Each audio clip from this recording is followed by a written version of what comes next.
That means he has space. When he has space to come right at you, you're in real trouble. I think you have to resort to man-to-man marking.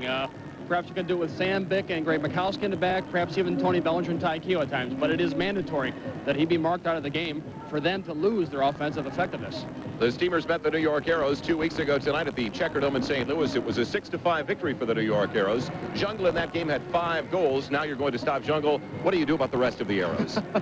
Well, you keep them from distributing the ball to him. And how you do that is if you have to play 4-on-4 the rest of the night after you're marking Steve Jungle, well, then that's fine. So be it. Keep them from distributing passes to him. Keep him from getting the space. And don't allow their players to build up from the back to create the offense for him to get involved in. The Steamers weren't the healthiest bunch against the New York Arrows 2 weeks ago. The situation has not improved that much, although we do have the pocket rocket back tonight, Tony Glavin. Let's talk about that injury report, Bill. Well, it is a welcome sight indeed to have Tony Glavin back in the Steamers lineup. Steve Petcher, the team captain, will not be playing tonight. He aggravated a pull hamstring. Consequently, he won't be in the lineup.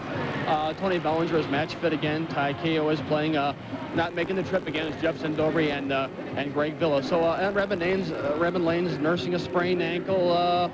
There's some other odds and ends injuries, but nothing as severe as Petcher. Steve will not be in the lineup tonight. Okay, we talked about Steve Jungle and the New York Arrows offense. Let's go back to the St. Louis Steamers. What are they going to have to do in the attacking zone? Well, I think, Joel, the game we played March 12th at the Checker Dome, we got on top of the game almost instantaneously. Tony Glavin scored once, then twice. Then he aggravated that groin injury.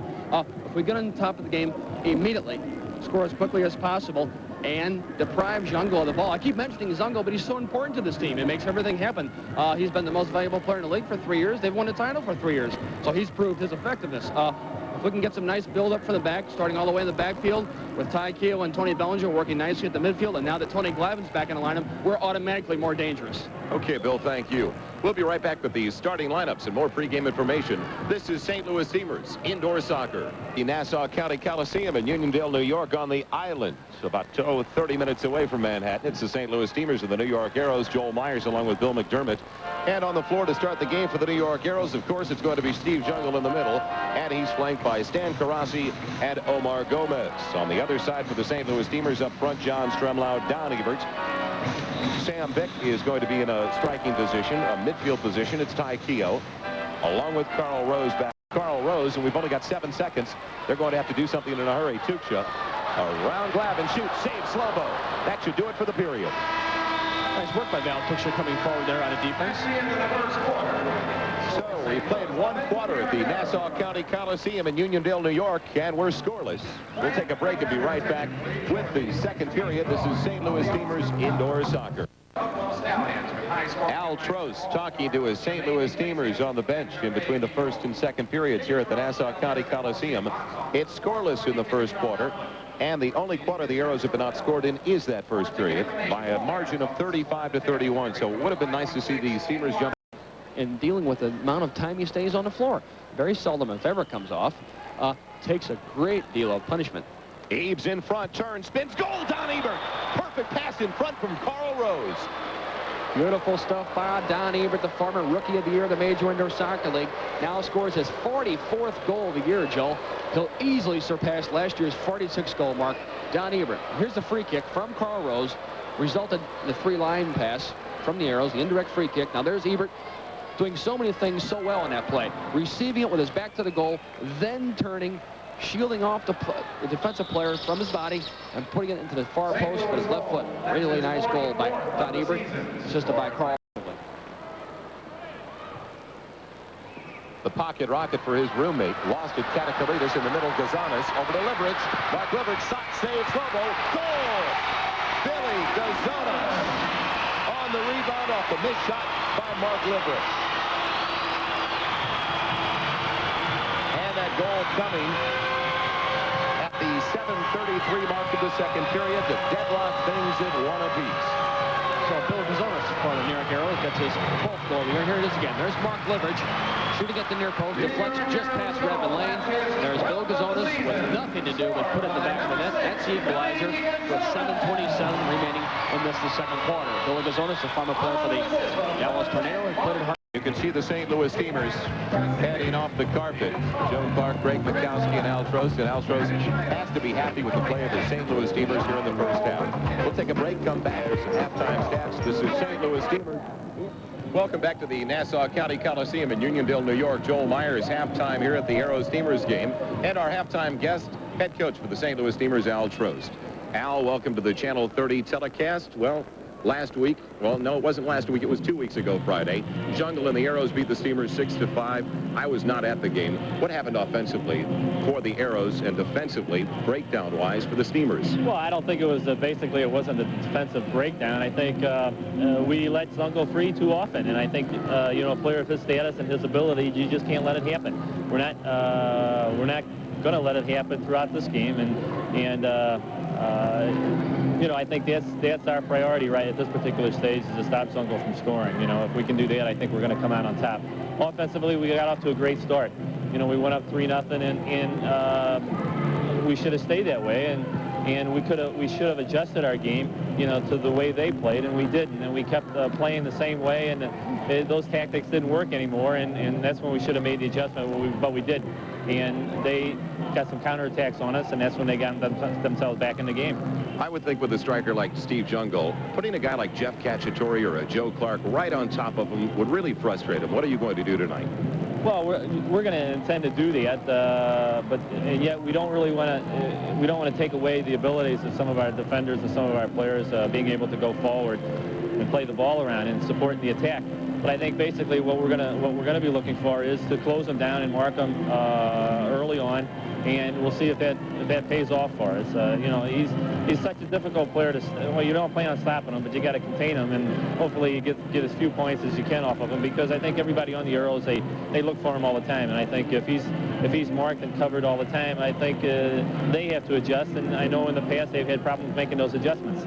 A lot of people talk about Steve Jungle all the time, and they tend to forget about the rest of the New York Arrows, and they're a good squad. They've won the MISL championship 3 years in a row. They have a lot of offensive punch besides Steve Jungle. Sure, you know, Gomez is, you know, he's made quite a name for himself in this league already.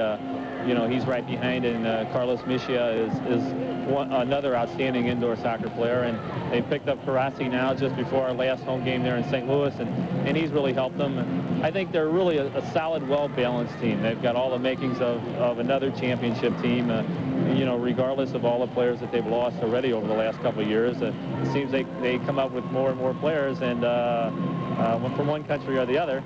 But you've got to give them all the credit that's due to them. You know, they work very hard. They work together, and it's tough to win that many championships in a row, because it becomes motivation, becomes a very big key to it. And when you've done it all for 3 years in a row, you know, what's left for you. But you know, hopefully we're going to bring an end to that.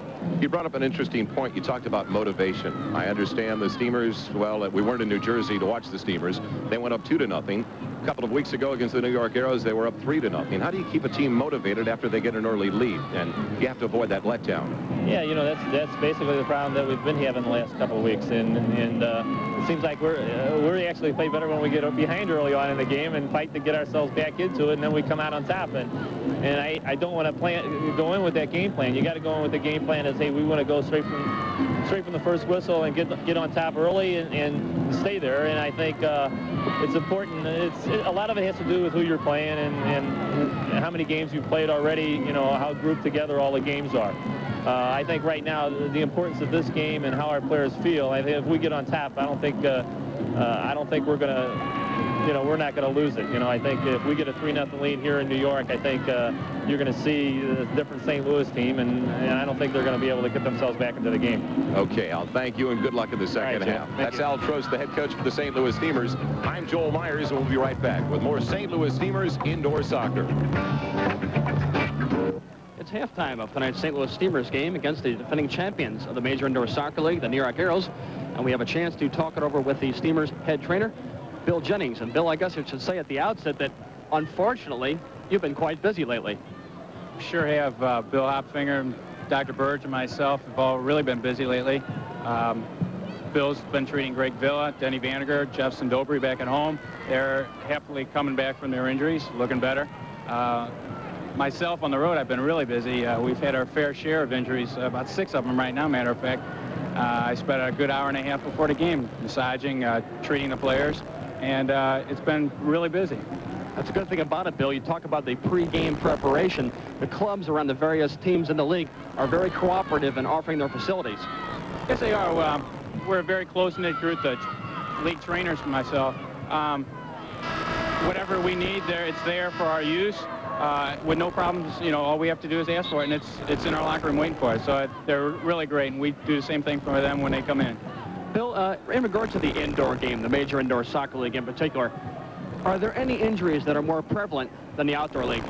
I think so. Naturally, you get a lot more bruising in this game. The kicking of the shins, both on the forwards and defenders' part. We were talking before the game about the Steve Jungle, how he can come out of a lot of hits he takes. He gets kicked all night long. I know we kick him. The other teams I know across the league kick him. But he keeps coming back. That's one of the bigger injuries that occur. You also get a lot of muscle pulls, tears. A lot of it's due to the vast number of games that we play. It's hard on the players. Speaking of the vast number of games we play, they're talking now of raising the already schedule of 44 games to 50 next year. Now that end result of that is fatigue, and the end result of fatigue is injury. Right. The way we look at it is if they play the 50 games, we like it spread out over a longer period of time. When we play games, back-to-back games, the second game of which you can almost double the amount of injuries you're going to have. Third game in a row, you're going to triple them and so forth. We hate to see the back-to-back games. It really makes it hard on the players. They get tired. Late in the game, you start doing things that you don't normally do because you're tired, especially if you're playing against a fresh team. And the guys come out and get hurt. And that's what we hate to see, and that's what the trainers are really trying to avoid. And an important part for the athlete is to realize his own limitations. Very much so. We got a lot of players who don't want to realize that a limitation. We tell them, you know, hey, we want to sit you out tonight, and they don't want to. Steve Petcher, for example, tonight, he hated to sit out tonight, but his hamstring is so close now to tearing that we felt if he came out, possibly on the first run he made, he could tear the muscle. We could lose him for the rest of the season, and at this point in time, we don't want to do that. Bill, one last quick question. Of all the players around the league, have you ever seen anybody with worse knees than me? Bill, I'm not going to comment on that question. I've known you for about 6 years now, and I've only known you to be healthy about 3 times out of that 6-year period. Thank you, Bill Jennings, for talking over with us. Bill Jennings, the head trainer for the St. Louis Steamers, and we'll be back with more St. Louis Steamers indoor soccer right after this. They're scratching and clawing at each other, and